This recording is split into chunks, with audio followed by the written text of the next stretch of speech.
Hello good morning बच्चों। तो आज हम एक्सरसाइज 16D क्वेश्चन नंबर 5 से शुरू करने वाले हैं। लास्ट क्लास में हमने 1 to 4 खत्म कर लिया था। फर्स्ट क्वेश्चन है, फिफ्थ क्वेश्चन है, the radius of the base of a circular tent is 7 metre. मतलब कोई सर्कुलर टेंट है, ठीक है, मान लीजिए ये टेंट है और इसका जो बेस है ये सर्कुलर में है, ठीक है, ये सर्कल शेप में है।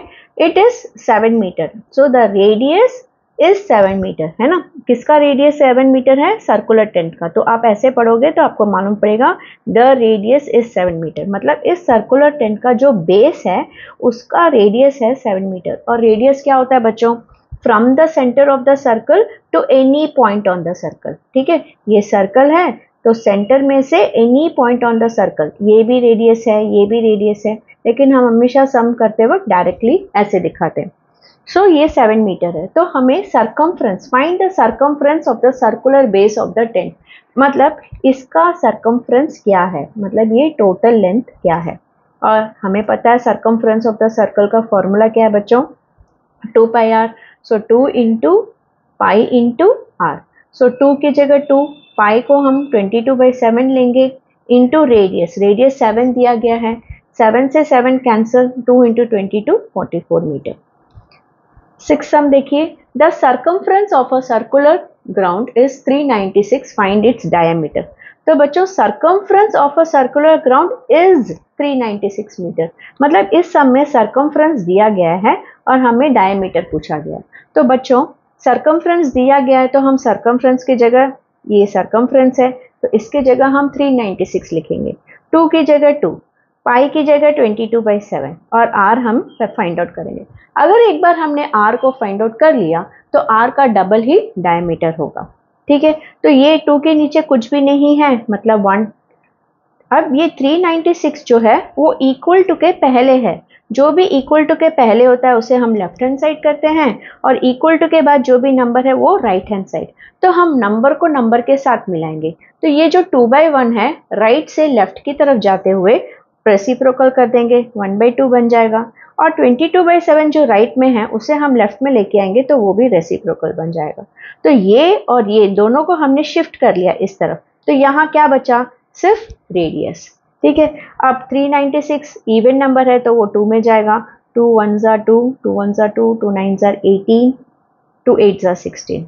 अब 22 और 198 दोनों 2 में जाएगा, दोनों इवन नंबर है, 2 11 ज़ा 22, 2 9 ज़ा 18, 2 9 ज़ा 18। 11 और 99 दोनों 11 के फैक्टर्स हैं, 11 1 ज़ा 11, 11 9 ज़ा 99। तो नीचे अभी कुछ भी नहीं है, 1 1 ज़ा 1, तो हम 1 को देखेंगे नहीं। ऊपर क्या बचा? 9 1 ज़ा 9 इंटू 7 63। तो रेडियस जो है बच्चों वो 63 है, क्योंकि ये क्वेश्चन में 396 मीटर है तो ये भी 63 भी मीटर ही होगा। तो अब हमने रेडियस फाइंड आउट कर लिया है तो डायमीटर क्या होगा? देखिए बच्चों ये सर्कल है, ठीक है, ये रेडियस है आधा और डायमीटर है डबल, यहां से लेके यहां तक। तो डायमीटर इज व्हाट? 2r, है ना। अगर हमें डायमीटर पूछा गया है तो हम 2 टाइम्स रेडियस करेंगे। सो 2 इंटू 63 विच इज 126, क्योंकि ये मीटर था तो डायमीटर भी मीटर ही होगा। Seventh sum, to fence a circular garden the total cost is 26,400 at the cost of ₹50 per metre, find the radius of the circle. तो हमसे रेडियस फाइंड आउट करने को कहा है, लेकिन हमारे पास अब सर्कमफ्रेंस नहीं है।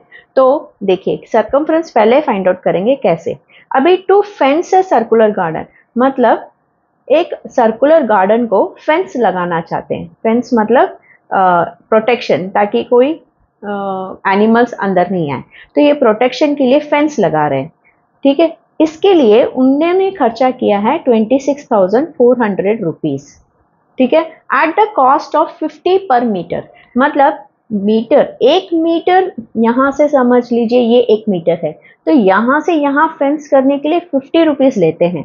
तो 1 मीटर के लिए अगर 50 रुपीज ले रहे हैं, लेकिन इसने तो 26,400 रुपीज खर्चा किया है, तो उसने इस गार्डन को फेंस लगाने के लिए इतना खर्चा किया है, मतलब उस गार्डन का टोटल सर्कमफ्रेंस क्या था इससे हमें पता चलेगा, ठीक है।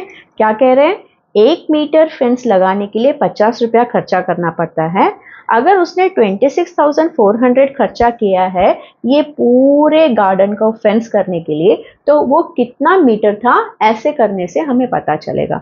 तो ये जो आंसर आएगा ये यहाँ से लेके यहाँ तक मीटर दिखा रहा है, मतलब ये सरकमफ्रेंस हमें बताएगा। तो हमेशा जो क्रॉस में होता है उसे मल्टीप्लाई और जो बच जाए वो डिवाइड। सो 1 इंटू 26,400 तो 26,400 ही होगा। उसे 50 से डिवाइड करेंगे, ऊपर एक जीरो नीचे एक जीरो गया, सो 26440 divided by 5। 5 5 are 25, 14, 5 2s are 10, 40, 5 8s are 40। सो 528 यहाँ क्वेश्चन मीटर के जगह पे ये आंसर आएगा। तो 528 मीटर मतलब जो हमारा सरकमफ्रेंस है वो 528 मीटर है।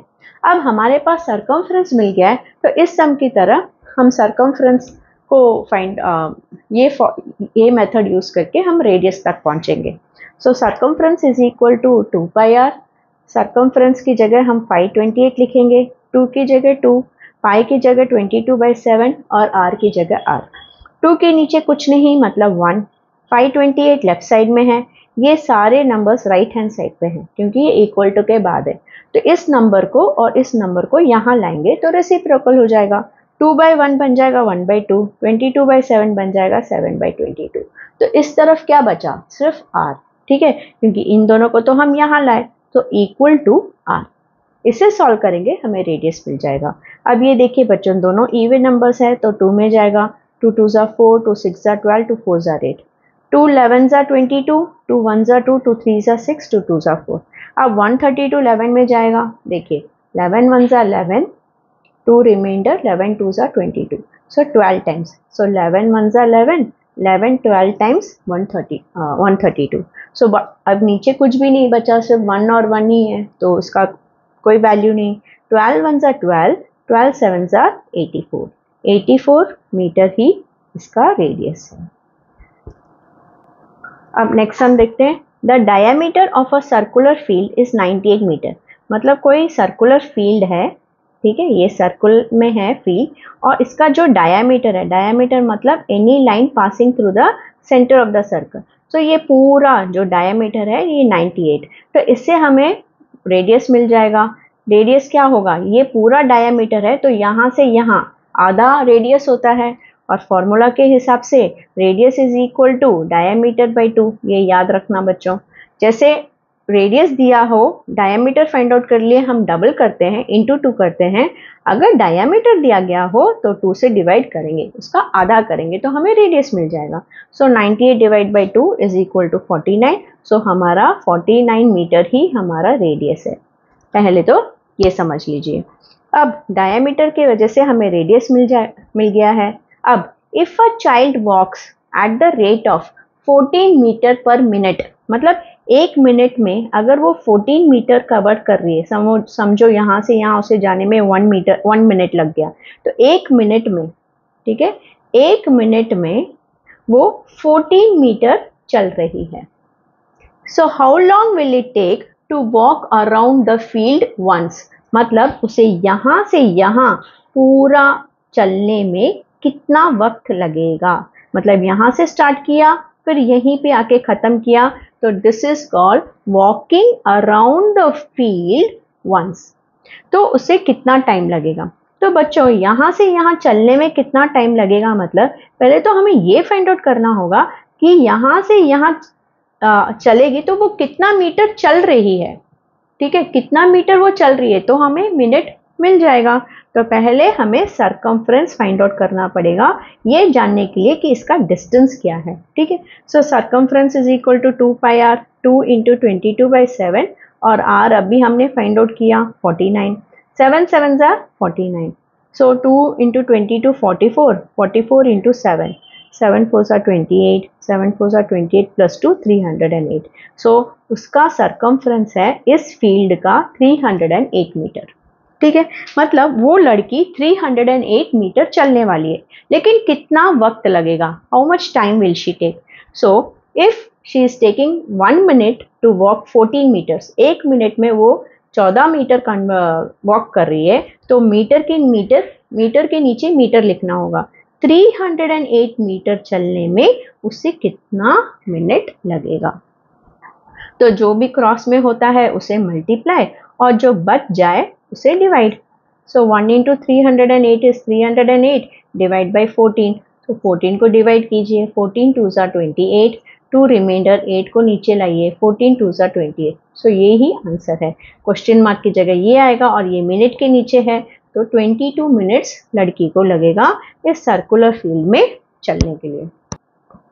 नेक्स्ट हम देखते हैं बच्चों, A wire is in the shape of a rectangle of length 18 centimeter and width 15 centimeter। मतलब कोई वायर है, ठीक है, मैं यहाँ डायग्राम से आपको समझाने की कोशिश करती हूँ, फिर सम की तरफ चलते हैं। कोई वायर है, ठीक है, उस वायर को मान लीजिए ये एक वायर है, लेकिन इस वायर को उन्होंने रेक्टेंगल का शेप दे दिया है, ठीक है, यहाँ से यहाँ तक एक वायर है, इस वायर को उन्होंने रेक्टेंगल में बना दिया है, जिसकी वजह से रेक्टेंगल की लेंथ 18 सेंटीमीटर है और विड्थ है 15 सेंटीमीटर, ठीक है। It is reshaped and bent in the form of a circle. मतलब इसको दूसरा शेप दिया और सर्कल बना दिया। मतलब ये वायर ही तो ये वायर है, रेक्टेंगल भी बना सकते हैं, और इसी को सर्कल दिया, मतलब ये इतना ही लेंथ था, इसे ही सर्कल बना दिया, मतलब रीशेप कर दिया, रेक्टेंगल को सर्कल बना दिया। तो बच्चों ये कह रहे हैं what is find the radius and area of the circle. Find the radius and area of the circle. तो इसका रेडियस क्या है और इसका पूरा एरिया क्या है। तो बच्चों इसमें एक ही कॉन्सेप्ट आप याद रखिए, इसी वायर से इन्होंने रेक्टेंगल भी बनाया है और यही रेक्टेंगल को सर्कल बनाया है। मतलब यही वायर तो स्ट्रेट था, रेक्टेंगल बना, सर्कल बना। मतलब ये जो पेरीमीटर ऑफ रेक्टेंगल है और ये जो सर्कमफ्रेंस ऑफ सर्कल है, ये दोनों सेम ही तो होगा। मान लीजिए ये 100 मीटर है, ठीक है, तो ये 100 मीटर ही पेरीमीटर ऑफ रेक्टेंगल होगा। पेरीमीटर ऑफ रेक्टेंगल 100 मीटर होगा, क्योंकि ये 100 मीटर है। मान लीजिए, हाँ, सपोज ये है नहीं, मैं ऐसे बोल रही हूँ, सपोज ये 100 मीटर है, तो इसको मैंने रेक्टेंगल बनाया, तो this plus this plus this plus this 100 ही होगा। और इसी में से अगर मैंने सर्कल बनाया तो ये फुल भी तो 100 ही होगा। तो इससे हम ये कह सकते हैं perimeter of rectangle is perimeter of circle. और पेरीमीटर, हम सर्कल को पेरीमीटर नहीं कहते हैं, सर्कमफ्रेंस कहते हैं। So perimeter of rectangle is circumference of circle. तो ये कॉन्सेप्ट आपको मालूम होना चाहिए, इसके बाद सम इजी हो जाएगा, ठीक है। पेरीमीटर ऑफ रेक्टेंगल के लिए क्या फॉर्मूला है, perimeter is equal to 2l plus b, है ना। सो हम 2 की जगह 2 लिखेंगे, ब्रैकेट ओपन, l की जगह 18, प्लस की जगह प्लस, b की जगह 15। सो 2, 18 plus 15 is 33। So 66 centimetre is perimeter. So 66 centimetre अगर पेरीमीटर है, मतलब ये वायर 66 सेंटीमीटर है, तो सरकमफ्रेंस भी 66 सेंटीमीटर ही होगा, क्योंकि ये दोनों इक्वल है। अब हमारे पास सरकमफ्रेंस है, तो हम रेडियस फाइंड आउट कर सकते हैं। Circumference is equal to 2 pi r. अब सरकमफ्रेंस की जगह मैं लिखूंगी 66, क्योंकि सरकमफ्रेंस ऑफ सर्कल इज 66। 2 की जगह 2, पाई की जगह 22/7, आर की जगह आर। ये हमारा लेफ्ट साइड है, ये हमारा राइट साइड है। 2 और 22/7 को मैं यहाँ लाऊंगी, राइट साइड से लेफ्ट साइड की तरफ। 2 के नीचे कुछ नहीं, मतलब 1। सो 66 इंटू 2/1 का रेसिप्रोकल 1/2, क्योंकि वो शिफ्ट हो रहा है तो ट्रांसपोज हो रहा है, तो रेसिप्रोकल हो जाएगा। 22/7 7/22 हो जाएगा। तो ये दोनों को तो मैं यहाँ लाए। अब क्या बचा बच्चों इधर, r है ना, तो ये है रेडियस। अब 2 कितनी बार जाएगा 66 में, 33 टाइम्स। ये 33 और 22 दोनों ही 11 टेबल्स में जाएगा। 11 2 ज़ा 22, 11 3 ज़ा 33। बस अब 7 और 2 में कोई कॉमन फैक्टर नहीं है, 3 और 2 में भी कोई कॉमन फैक्टर नहीं है, दोनों प्राइम नंबर है। तो 3 1 ज़ा 3, 3 इंटू 7 21 डिवाइडेड बाई 2। सो 21/2 क्या है, 10.5, है ना। सो आप लॉन्ग डिविजन करके देख लीजिए ऐसे, 21/2, सो 10.5 आएगा। तो हमारा रेडियस है 10.5 सेंटीमीटर। अब रेडियस फाइंड आउट कर लिया तो एरिया इजी होगा। Area is equal to pi R square. Pi की जगह 22/7, आर स्क्वायर का मीनिंग क्या है 10.5, आर स्क्वायर का मीनिंग है r into are, so 10.5 into 10.5। अब बच्चों आप दो मेथड से कर सकते हो, इन तीनों को मल्टीप्लाई कीजिए, फिर डेसिमल प्लेस लगाइए पीछे से 2 पॉइंट और फिर 7 से डिवाइड कीजिए। क्योंकि मैं डेसिमल से नहीं वर्क करती हूँ, मैं हमेशा डेसिमल को फ्रैक्शन में कन्वर्ट करती हूँ, तो मैं इस 10.5 को लिखूंगी 105/10, क्योंकि डेसिमल के बाद एक नंबर है तो एक जीरो, 10.5 सो 105/10। अब 7 और 105 दोनों ही 7 टेबल्स में जाएंगे, 7 1 जा 7, 7 15 जा 105। अब ये दोनों 2 टेबल्स में जाएगा, लेकिन मैं कैंसिल नहीं करूंगी, क्यों अभी मालूम पड़ेगा, ठीक है। अब 22 इंटू 15 इंटू 105, देखते हैं क्या आता है आंसर। 22 इंटू 15, 15 2 जा 30, 15 2 जा 30 प्लस 3 33, 33 पॉज करती हूँ। हाँ बच्चों आंसर आ रहा है 34650, इन तीनों को मल्टीप्लाई करने पर 22 इंटू 15 इंटू 105। अब नीचे देखिए मैंने क्यों कैंसिल नहीं किया, अभी मालूम पड़ेगा। 10 10 जा 100, ठीक है। अब ये फ्रैक्शन है तो डेसिमल में कन्वर्ट करते हैं, 34650। अब ये 2 जीरो है तो पीछे से 2 नंबर के बाद डेसिमल, सो 346.50, ठीक है। अब यूनिट 10.5 क्या था, रेडियस सेंटीमीटर, 10.5 क्या है सेंटीमीटर, सो सेंटीमीटर को सेंटीमीटर से मल्टीप्लाई किया तो centimetre square, so this is your area. बस इतना ही बच्चों आज के क्लास में। नेक्स्ट क्लास में हम 10th सम से देखेंगे। बाय। अगर आपको ये वीडियो अच्छा लगा तो अपने फ्रेंड्स के साथ शेयर कीजिए, सब्सक्राइब कीजिए। Thank you.